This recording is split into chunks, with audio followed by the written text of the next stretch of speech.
Her husband died, and his family threw her out with a newborn until the rancher with no heirs gave her the deed to his land.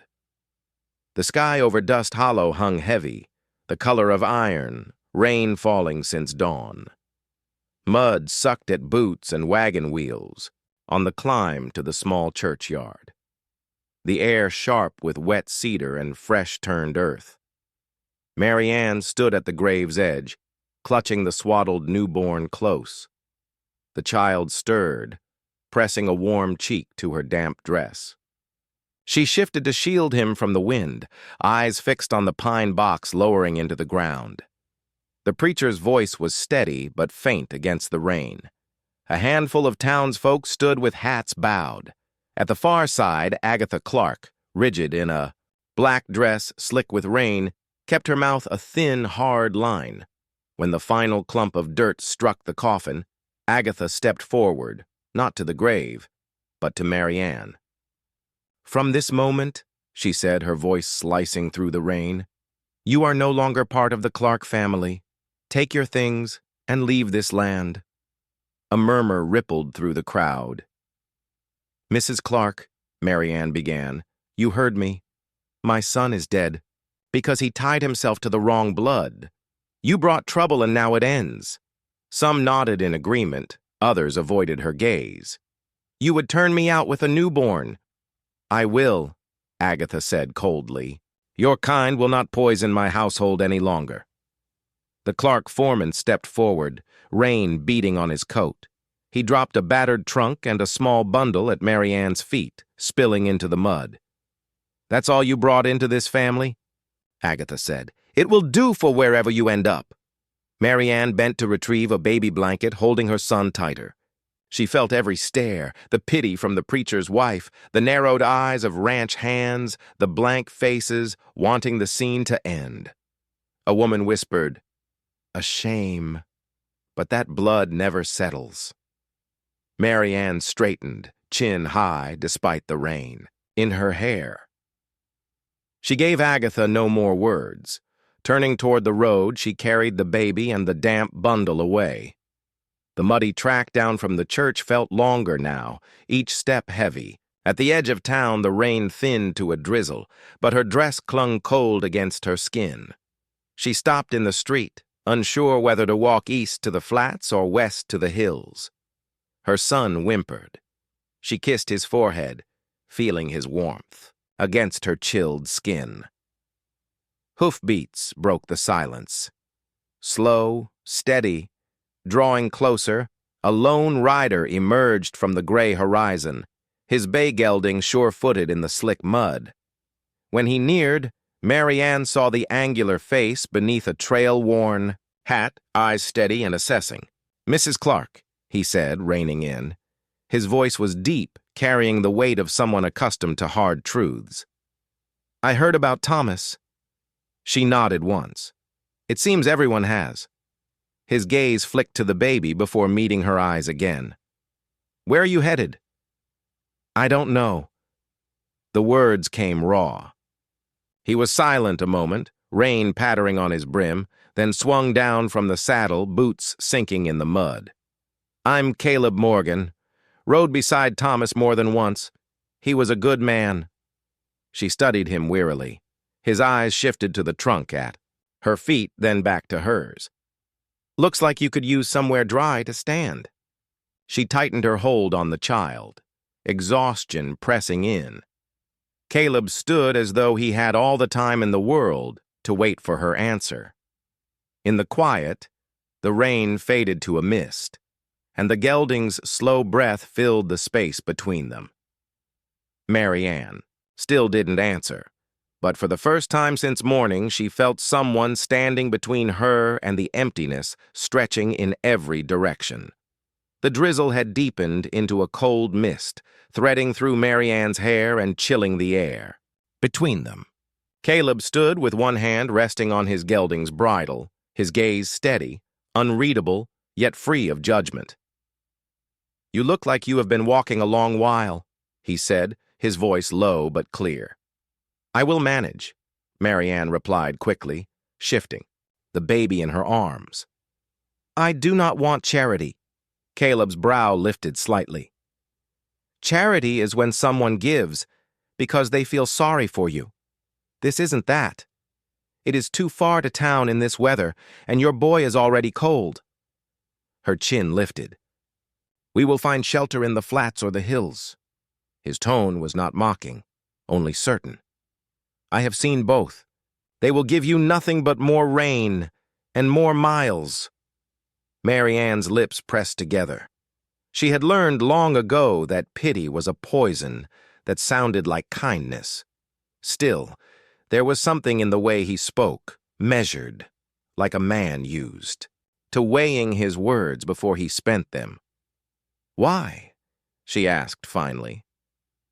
Because Thomas would have done the same for me, Caleb said. We rode together once, fought off men who thought the law was whatever their guns said it was. He had my back then. Seems only right I have his family's now. She looked at him for a long moment, the rain whispering between them. You do not even know me. I know you're holding your ground in the street when you ought to be sitting near a fire, he said simply. When she did not answer, Caleb reached for the trunk at her feet, hefting it with one hand and setting it across his saddle. Come on, my ranch is a few miles west. You can decide what comes after when you've warmed up. She hesitated, then followed, him to the gelding. His hand closed around hers, steady and sure as he helped her into the saddle. He mounted behind her, the warmth of his coat blocking the wind as the horse moved into an easy lope toward the hills. The road blurred under the gray afternoon. Caleb asked nothing more, and she offered nothing. But she noticed the way his hand on the reins stayed relaxed, the way his gaze moved constantly over the land, as if he had memorized every fence post and arroyo. Halfway to the ranch, the ache in her legs deepened and the world began to tilt. She clutched the baby tighter, but the edges of her vision went soft, the mist turning to darkness. When she woke again, it was to the smell of wood smoke and the steady crackle of a fire. She was lying on a sofa draped with a heavy quilt, her boots set neatly beside it. Somewhere nearby, the sound of water simmering in a kettle filled the silence. She pushed herself up, searching for her son. Her eyes found him near the hearth, lying in a wooden cradle, its surface worn smooth by time, but polished to a soft glow. A knitted blanket was tucked around him, his tiny hands resting by his face. Caleb knelt beside it, adjusting the cradle's position so it caught the full warmth from the fire. That belonged to my mother, he said without looking up. Been locked, in the storage room since my sister passed. Figured it was time it saw use again. Mary Ann swallowed, her throat tight. She had not expected anything more than a chair by the fire, maybe a place to rest for a night. But this felt like something older, something kept safe, until now. He rose, glancing at her briefly. Kettle's on. You should eat before you try standing. Weather's turning colder tonight.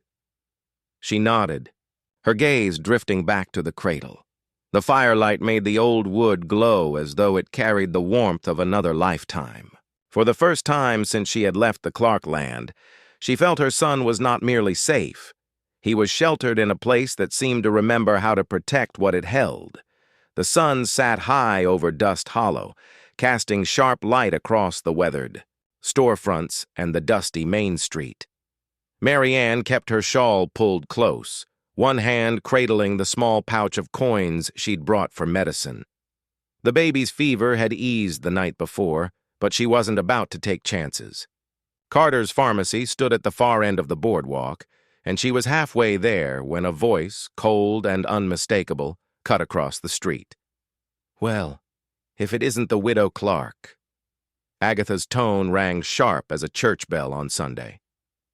Mary Ann slowed, turning just enough to see her former mother-in-law standing beside two of her sons-in-law. The older woman's eyes swept over her from worn boots to the satchel at her side. I suppose, Agatha went on, raising her voice so the cluster of onlookers could hear, You found yourself quite comfortable living off another man's charity, eating his bread, sleeping under his roof. What's next? Taking his name, too? A few murmurs stirred in the crowd. Mary Ann's grip tightened on the satchel strap, but she kept her chin level. I am here for medicine for my child. That is all. Agatha stepped closer, her skirts brushing the dust.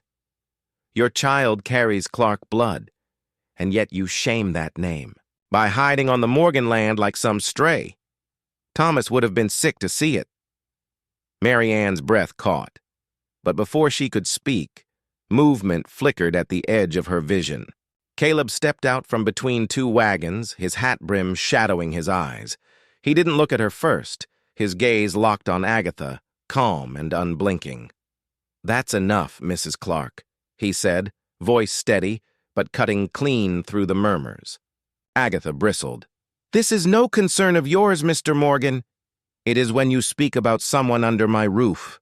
Caleb moved forward, closing the distance until he stood between Mary Ann and the Clarks.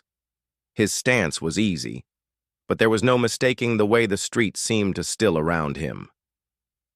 She is my guest, he said, his voice carrying without strain. Anyone who has a problem with her will take it up with me, and if they think they can push her out, they'll have to push me off the Morgan land first. Gasps and low whispers rippled through the crowd. Agatha's mouth thinned, her fingers tightening. On her parasol. You would risk your standing in this town for her. Caleb's eyes didn't leave hers. Standing's worth less than a man's word, and I gave him mine. The silence that followed was heavy, broken only by the shuffle of boots as a few onlookers stepped back. Agatha gave a sharp sniff, turned on her heel, and stalked away, her companions trailing behind. Caleb turned slightly, glancing at Mary Ann. You still need that medicine? She managed a small nod. He took the satchel from her hand without asking and opened the pharmacy door. Then let's get it and be on our way. Inside, the low hum of conversation from outside faded, replaced by the faint scent of dried herbs. Caleb waited while she spoke to the shopkeeper, then paid for the packet of tincture without a word. On the walk back toward the hitching post, Mary Ann kept her gaze ahead. You didn't have to do that, she said quietly. Sure I did, Caleb replied. You're on my land. That makes you my responsibility. She bit her lip, unsure whether to feel grateful or concerned. It wasn't just the words he'd spoken. It was the way he had said them, like he'd drawn a line in the dust that no one else would dare cross. As they mounted up to ride back, she couldn't shake the thought that Caleb Morgan didn't give a damn about the whispers in town. But deep down, she wondered how long a man could stand against them before they tried to make him pay for it. The afternoon sun lay heavy across the Morgan ranch, casting long shadows from the barn to the corral. Caleb had been mending a section of fence near the main gate when the sound of approaching hooves drew his attention. A lone rider came into view, a man in a dust-coated coat, hat pulled low. He sat easy in the saddle, but something about the way he scanned the land marked him as a man looking for more than scenery. Caleb's jaw tightened as the rider drew closer. Jed Malone, he said flatly, when the man dismounted. Jed grinned, though the smile didn't reach his eyes. Been a long time, Morgan. Not long enough, Caleb replied, wiping his hands on a rag. What do you want? Jed glanced toward the house where Mary Ann's laundry fluttered on the line. Then back to Caleb. Heard you're still hanging on to this patch of dirt. Some folks in town reckon it's worth more than you can get out of it. I'm not selling. Jed gave a low chuckle. Didn't think you would, but I'm here as a favor, letting you know there are men who don't like being told no. And when men like that want something, he stepped closer, lowering his voice. Things tend to happen. Caleb's gaze hardened. You working for them now? Guess running off in the middle of a fight wasn't the last time you sold someone out? The grin slipped from Jed's face. Careful, Morgan. I'm giving you a chance to walk away from trouble. You keep this land, and it's you, the lady, and that baby who will feel it." For a long moment, neither man moved. The wind carried the creak of the barn door and the distant lowing of cattle. Then Caleb took a step forward, close enough that Jed's smirk faltered. "You can ride back and tell whoever's paying you that." "The answer's still no," Caleb said evenly. "And if they decide to make trouble, they'd best come ready for it." Jed studied him for another beat, then tipped his hat with a mocking flick. "Your funeral." He swung into the saddle and rode off, dust kicking up in his wake. From the porch, Mary Ann had been watching. She walked down to the fence line as Caleb set the rag aside. "Who was that?" "An old mistake," Caleb said. "Looked like more than that," she pressed, her eyes searching his. He hesitated, glancing toward the road Jed had taken.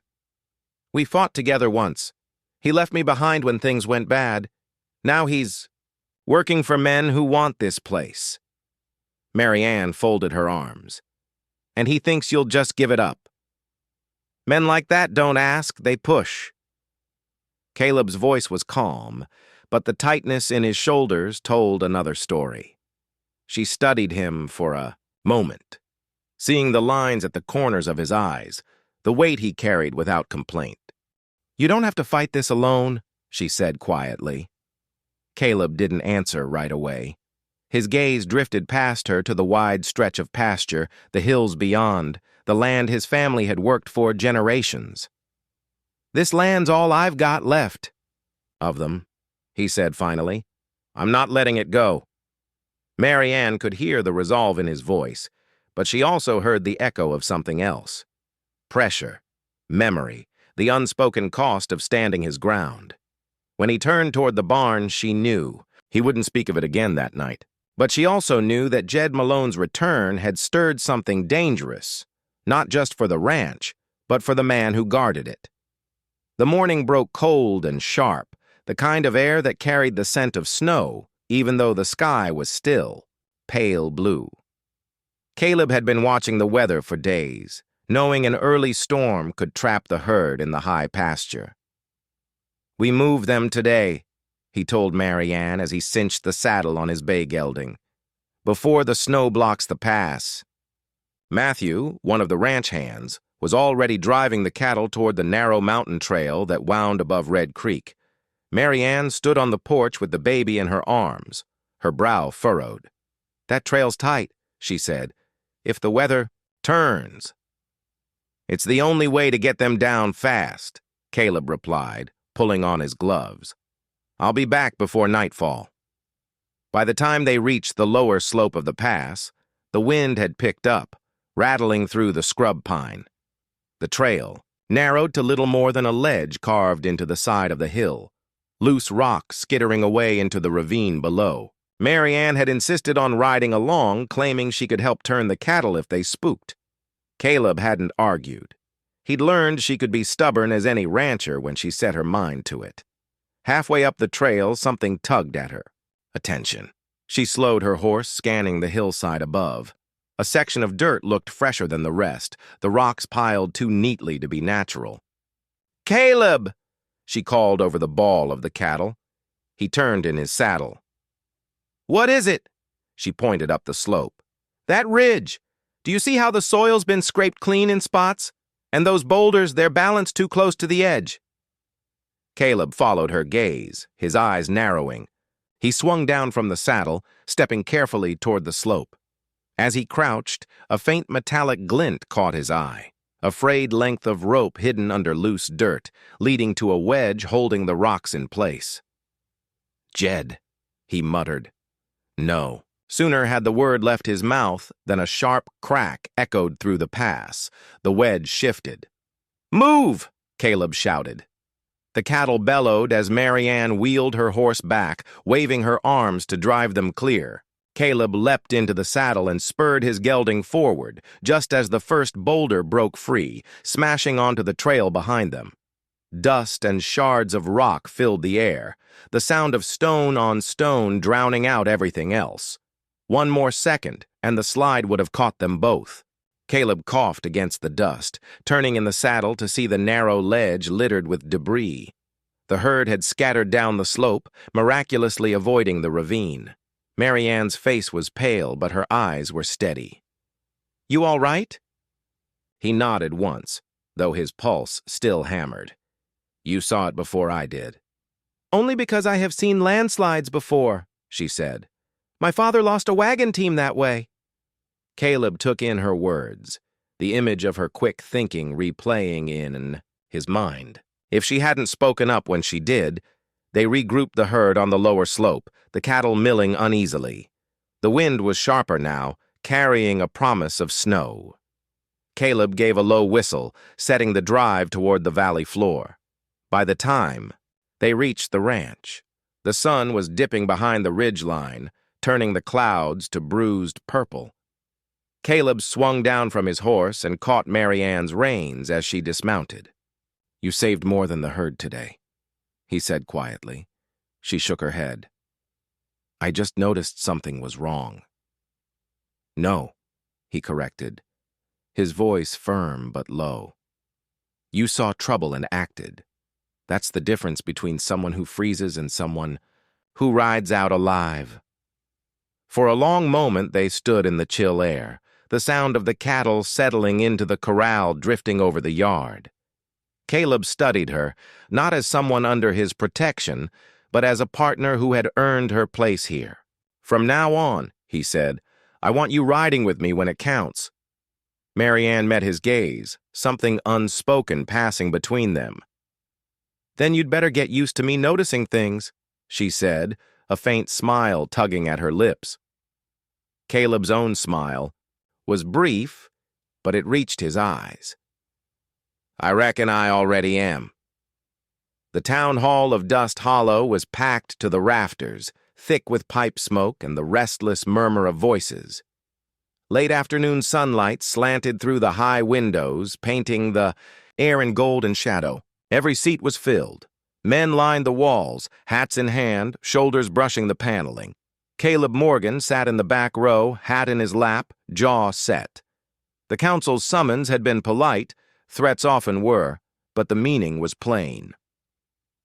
The Denver and Pacific Railroad wanted his northern pastures, and today they meant to take them. At the front, Mayor Crenshaw, a thick-waisted man with a voice that could rattle barn doors, rapped his gavel. "Order. The Denver and Pacific Railroad has made a generous offer for the land needed to lay their track. This will bring progress, jobs, goods, more traffic. We'd be fools to turn it down." Cheers rose from the merchant's corner. A few ranchers nodded. Caleb's voice cut through. "And whose land will that track run through?" Crenshaw met his eyes. "Your northern section. The company's offering more than fair." "It's not for sale," Caleb said flatly. A ripple of murmurs swept the crowd. A rancher near the front leaned back. "It's just grass and cows, Caleb. You could buy better land closer to town." "That just grass is my best winter pasture," Caleb replied, rising slowly.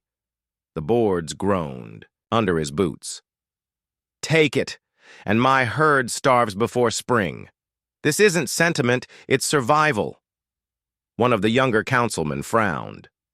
"Progress means sacrifice."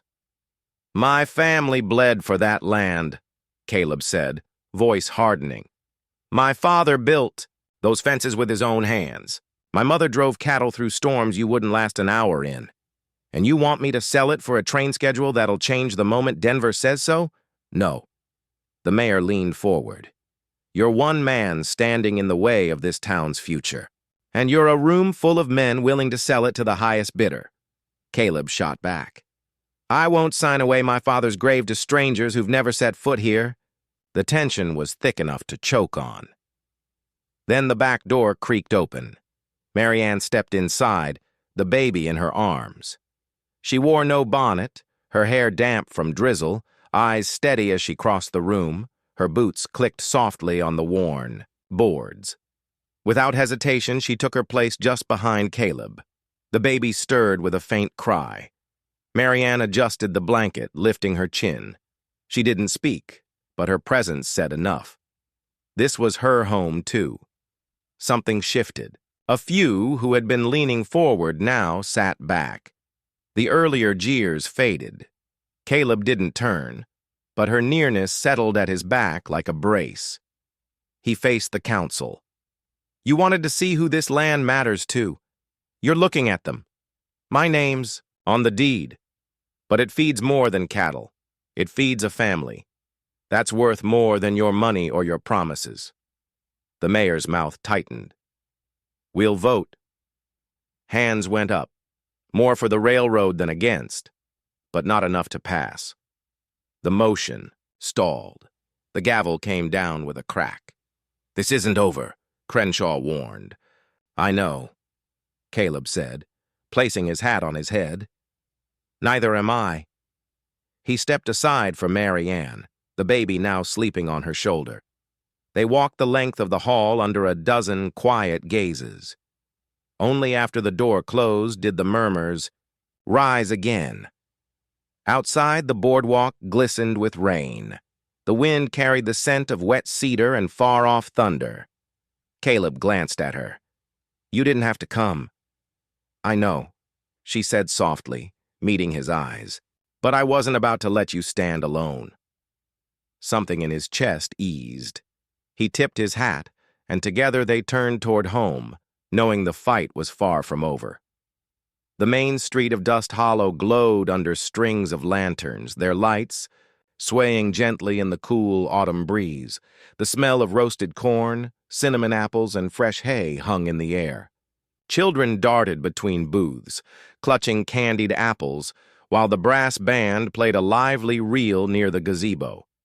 Mary Ann stood near the edge of the crowd, Ethan in her arms, watching the bustle with quiet caution. She could feel the weight of the glances that swept her way. Not the sharp-cutting ones from months ago, but curious, waiting. They were all here for the harvest festival. Yet she knew half the town was also here to see what Caleb Morgan might do next. Caleb had kept to himself most of the evening, speaking politely with a few neighbors, tipping his hat to the shopkeepers. But as the band finished its song, he began making his way to the small wooden platform beside the gazebo. A hush spread. Through the crowd, conversations tapering off. Even the fiddler lowered his bow. He climbed the steps with easy confidence, his broad frame framed by the lantern light. Removing his hat, he let his eyes sweep across the townsfolk, pausing only briefly when they found Mary Ann. Evening, folks, he began, his voice calm but carrying to every corner of the square. You all know me. You know my land, my cattle, and the name on my deed. But there's something you might not know, or maybe you've been trying not to see. A ripple of whispers moved through the crowd. Caleb reached into his vest and withdrew a folded piece of parchment. He held it up, the seal catching the lantern glow. This, he said, is the deed to the Morgan Ranch. I've made some changes to it. He turned toward Mary Ann, his voice steady. Mary Ann Clark, you've stood on that land these past months, not as a guest, but as someone who's worked, fought, and bled for it alongside me. And your boy. He stepped down from the platform, closing the space between them until only a breath remained. He's as much a Morgan as I am. Caleb unfolded the paper and read aloud. Ethan Morgan, rightful heir to the Morgan Ranch. A deep silence settled. Mary Ann's breath caught, her arms instinctively tightening around her son. Caleb's gaze never left hers. This land will be his one day, and until then it's yours to call home. No one, no council, no company, no family will take that away from you. Somewhere in the crowd, a single pair of hands began clapping. It was slow at first, almost hesitant. Then another joined in, and another, until the applause rolled through. The street like a sudden summer storm. Mary Ann's eyes stung. She glanced past Caleb and saw Agatha standing rigid near the edge of the crowd, her mouth tight, her face pale beneath her black bonnet. The older woman said nothing. She didn't need to. The truth was in her eyes. She understood she had lost any claim, any power over them. Caleb turned slightly, one hand resting lightly on Ethan's small back. "Dust Hollow," he said, raising his voice just enough to carry over the applause. "Meet Ethan Morgan!" The cheer that followed was louder than before, full of warmth instead of doubt. Marianne could hardly hear the music starting up again, or the shouts of the children weaving past. All she could feel was the weight of the moment, the unshakable sense that the ground beneath her feet truly belonged to her now. Caleb offered his hand. She took it without hesitation, and together they stepped forward into the lantern-lit street, the paper in his other hand, marking not just a claim of land, but the beginning of a life they would build side by side. The morning sun spilled over the rolling hills, touching the Morgan ranch with gold that turned the grass into a sea of light. A year had passed since Caleb had stood before Dust Hollow and declared Ethan his heir. There had been no wedding, no lace or choir, just the quiet choice to share one roof, one life. In the yard, the scent of fresh hay mingled with the creak of the barn doors. Caleb stood in the packed dirt, his hands steady on Ethan's small arms as the boy wobbled forward. "One step at a time, little man," he murmured. Ethan tottered, nearly falling, but Caleb guided him back to balance. Marianne watched from the porch, her heart full. She had once thought she would never see this, her son's first steps in a place that was truly theirs. Life on the ranch had settled into a steady rhythm. Marianne tended the vegetable patch, kept the books, and sometimes rode with Caleb to check the fence lines.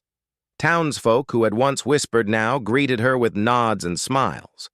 A few still remembered the scandal, but it no longer mattered. The Morgan name had become hers as surely as the land itself. That afternoon, the wind shifted, bringing the scent of rain. In the workshop, Caleb bent over the old cradle, the one from storage, his mother's. He looked up briefly. "Figured it was time," he said. Marianne stepped closer. On the smooth upper, rail. Letters were taking shape under his carving knife. "Ethan Morgan." The rasp of the blade filled the quiet room. Each stroke carried more than a name. It was a promise, sealing what had been true since the day he'd taken them in. When he finished, Caleb brushed away the shavings. The letters stood deep and certain in the grain. Marianne traced them with her fingertips. "It's perfect," she said softly. Caleb met her gaze with that same unflinching look he'd worn when telling. The town Ethan was his blood, the same in the council hall when he'd faced them down. As evenings settled and the sky turned burnished copper, Marianne stood in the doorway, watching Caleb lift Ethan into his arms and carry him inside. Lamplight spilled across the porch, warm against the coming dark. She thought of the road that had brought her here. The cold rain outside the Clark house, the humiliation, the fear of not knowing where they would sleep, and of the man who had stepped down from his horse in the mud to offer her shelter with no questions asked. Her voice was low, meant only for herself. "I was thrown into the street with my newborn in my arms. Now I have a home. A man who stood before the whole town and called my son his blood. Out here in the West, that is a vow stronger than any piece of paper."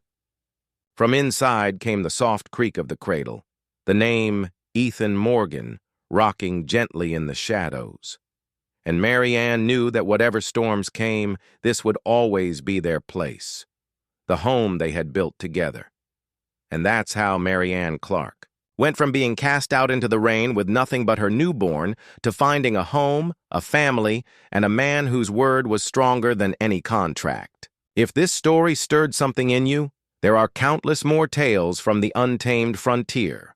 Stories of love won against the odds, of quiet bravery, and of bonds forged in dust and danger. Subscribe to Legends of the Wild West stories to ride along on every journey into the heart of the American West, where bullets missed but hearts didn't.